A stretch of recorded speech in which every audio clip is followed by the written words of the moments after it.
é ser formador de opinião, é formar seres críticos, pensantes para a convivência em sociedade. E no início da nossa trajetória educativa, a gente teve os mestres escolas, que eram os professores que davam aula em suas casas.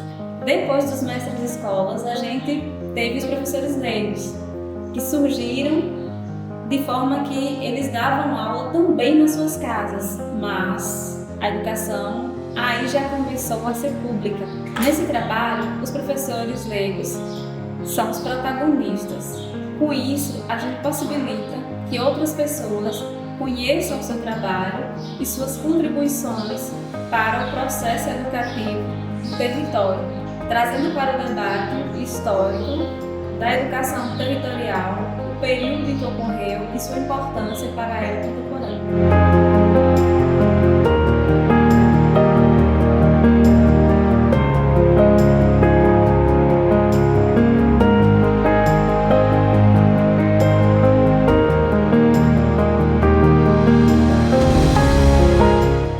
Esse tema é de grande importância, especialmente porque eu sou fruto de uma professora leiga. Eu aprendi nessas condições que a gente tem aqui, nessas condições simples.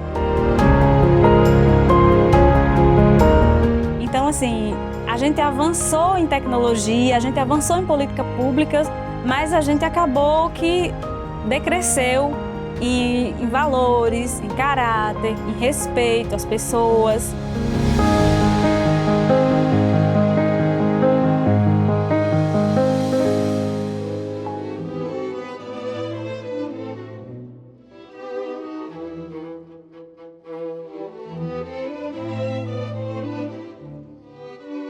Eles nos botaram na escola, nós saímos do Piripiri para ir para o Boqueirão. Tinha uma mulher que chamava Olinda, nós estudamos com ela.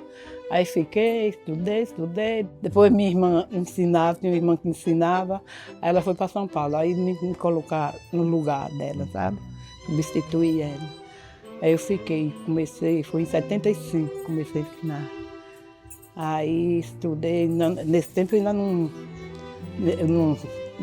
era formada não, né? Quando eu casei, para onde eu fui, tinha bastante criança e não tinha professor, sabe?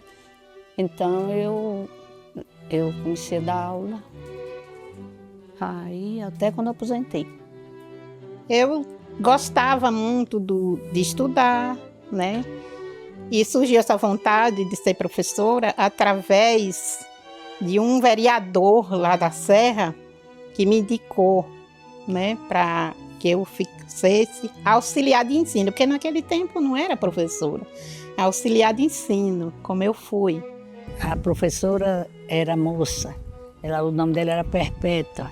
Andou um rapaz aqui, ela se interessou e foi para a Conquista. A mãe dela foi para a Conquista e lá ela casou-se. Quando foi para ela sair, nós ainda estávamos na escola. Aí tinha uma prima dela. A mãe da Zélia pediu para ela dar o livro a ela, quando ela saísse. Aí ela disse assim, tia Matilde, eu não posso fazer isso, porque tem que fazer um teste naquele tempo. Tem que fazer um teste com outra. A que passar é a que fica. Aí nós fomos para Itiúba. Foi eu, ela, a outra e nossos pais, o meu e o dela. Aí chegou lá, fizemos, eu passei. A prima dela perdeu, eu passei. Aí eu que fiquei tomando conta do livro. Eu nunca saí da escola. Na escola eu estava e na escola eu fiquei. Saí, fui para Campo Formoso. Passei 6 meses em Campo Formoso para poder receber um diploma. Fui para Campo Formoso, tem aí um curso que o nome era Logos 2. Tinha um galpão que as freiras moravam lá. Ficamos lá no salão que chamava Salão das Freiras. E lá onde a gente ficava, lá onde a gente dormia, não tinha acesso a marido a entrar. Segunda-feira de manhã, estudava a semana, na sexta-feira de tarde vinha. Passava o sábado e o domingo aqui. Era português, matemática, geografia, estudos sociais, ciências. muitas outras matérias. E aí a gente foi para Campo Formoso. Eu não concluí tudo lá, né? Porque eu adoeci, voltei, mas até concluí aqui em Itiúba. E esse estudo era, como eu quero dizer, estudava à distância. A gente pegava os livros, levava e lá estava em sala de aula, né? Não parava. Estudava aquele livro, quando era no final de semana, a gente descia aqui para Itiúba, muitas vezes a pé, entre o sol e chuva. Naquele tempo não tinha carro para lá, não tinha moto, e a gente vinha a pé. Muitas vezes eu vinha a pé. E de lá, da Fazenda São Bento para cá, é 6 quilômetros. A gente vinha andando. Teve uns professores que vieram de fora, outros daí da Itiúba mesmo. Aí foi bom, muito legal, bastante tempo. A gente estudou, ficou nesse curso mais ou menos uns 2 meses a passar.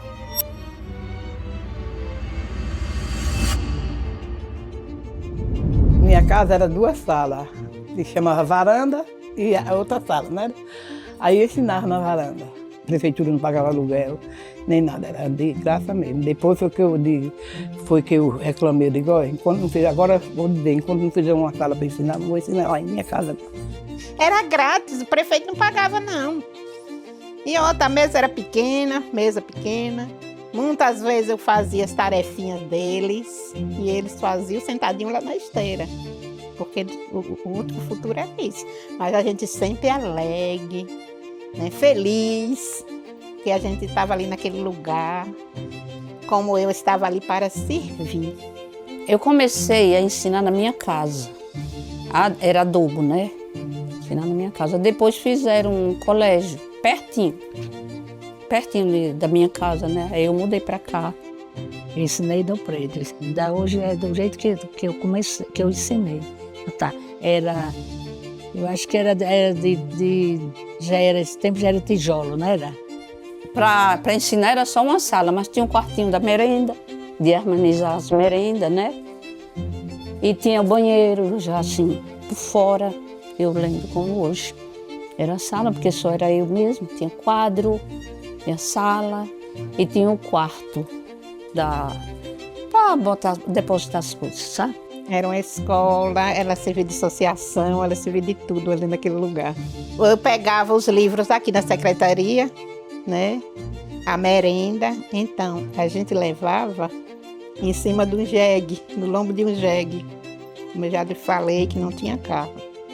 E a gente chegava até lá. Eu transportava merenda, livro, tudo através de um animal. Ainda fazia merenda, a merendeira era eu mesmo e não ganhava nada para merenda. Dava escola e ainda fazia merenda. Eu levantava, vamos dizer, 6h30. Fogão era de lenha, não tinha fogão a gás. Aí eles davam um tacho grande para fazer merenda. Todo o equipamento eles davam. E a merenda. Eu mesmo fazia. Aí, quando fosse 8 horas, a merenda já estava pronta, eu cobria e deixava esfriando.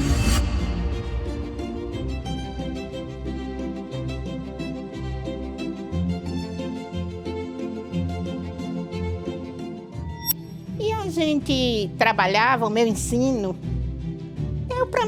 eu ensinava a ler e a escrever e contar, porque minha escola era multisserial. Não dava nem pra gente trabalhar porque tinha amor, mas era alfabetização, né? 1º ano, 2º ano, 3º ano até o 4º. Porque antigamente a gente ensinava menino de 10 anos, até mais de 10 anos. Aí vinha aqueles menorzinhos, você era obrigado a tomar conta daqueles menor, do outro era mais difícil. Hoje não, hoje está ótimo para os estudantes. Eu dei aula também à noite, não sei se você lembra, acho que você não lembra, não faz tempo, Mobral, chamava Mobral. Aqueles idosos que não sabiam nada, porque naquele tempo era um tempo, não era muito evoluído nem agora, né? Mas hoje todo mundo quer estudar, mas naquele tempo tinha bastante analfabeto. Dei aula também à noite. Eu mesma eu interessava mais por os que estavam menos, os mais sabidinhos, botava para lá e os outros ensinavam, saíam de cadeira ensinava. Ensinava a lição, era assim, ensinando a lição, assim. Tinha um livro, ó, saía ensinando a lição todinha, quando não sabia. Vinha para a mesa da lição, quando não acertava a lição, tornava a ensinar, vai estudar para aprender. Era assim. Aqueles que eu via que eram mais inteligentes, sabiam mais, eu deixava um pouco separado. E aqueles outros, para eu dar mais cuidado daqueles mais... Aí eles ficavam sempre do outro lado. Eu digo, você está maior, fica todo desse lado. Você que está menorzinho, fica do meu lado. Aí sempre tapeava assim. Mas eu sempre separava.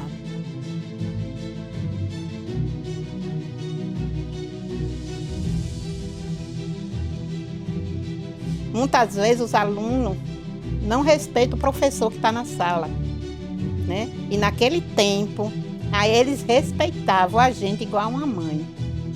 Eles tinham muito respeito por a gente. Porque naquela época os alunos respeitavam os professores, o professor tinha carinho por aluno tinha carinho por professor, e era para mim. E foi ótimo, meus alunos eram tudo direitinho, tudo me respeitavam. Ainda hoje são tudo bonzinhos comigo, me encontram, é benção Dona Darum, que é meu apelido é Darum. Aí quando me encontram, tudo benção Dona Darum, é tudo assim, graças a Deus. Quando antes eles chegavam 7 horas, 7h30 e ficavam brincando no recreio, e pulavam corda, e pintavam. Aí tinha uma mulher que ela morava assim perto, ela dizia, Joana, não precisa nem eu ver que tu chegou, para eu saber que tu chegou. Porque eu moro assim afastado, mas quando tu chega, os meninos, eu digo, a Joaninha já vai chegando, porque os meninos param tudo. Respeitavam até a chegada da gente. E hoje eles dizem, só faltam derrubar os professores. Meus meninos me respeitavam. Por isso, ainda mais que eu gostava de ensinar. Eu gostava bastante de ensinar. Quando faltava um que chegava no outro dia, eu perguntava logo, por que não veio ontem? Eu gostava. Tem deles que hoje, casados, né, tudo, saíram, eu ainda me considero. Tem uns que... Tem uns que ainda lembro, né, que eu fui quem ensinei. Onde tem um que eu lembro que ele falou assim, que era cego, porque a pessoa que não sabe ler é cego. Vê uma frase aqui, não sabe o que é cego. Ele disse, eu era cego. A dona Hilda, minha professora, foi quem fez eu enxergar. O que me marcou foi porque, através do meu trabalho, eu adquiri muita amizade com as famílias da comunidade, com meus alunos. Isso é muito importante. E com os outros professores também. Isso me chamou muita atenção. Eu agradeço a Deus que aquela sementinha que eu semeei, ela não caiu na beira do caminho, ela não caiu no meio dos espinhos, mas ela caiu em terras boas, né? Porque de prova tem aí a Raimunda, que essa semente caiu em terras boas, porque ela está brotando, está germinando cada vez mais. Eu sou uma dessas sementes, Dona Maria, sou fruto do trabalho dela. Ela que foi uma das professoras que me impulsionou para que eu chegasse até aqui. Quero agradecê-la, agradecer a todas as professoras participantes do nosso trabalho. Quero agradecer a todos os professores e professoras leigos que contribuíram para a educação brasileira.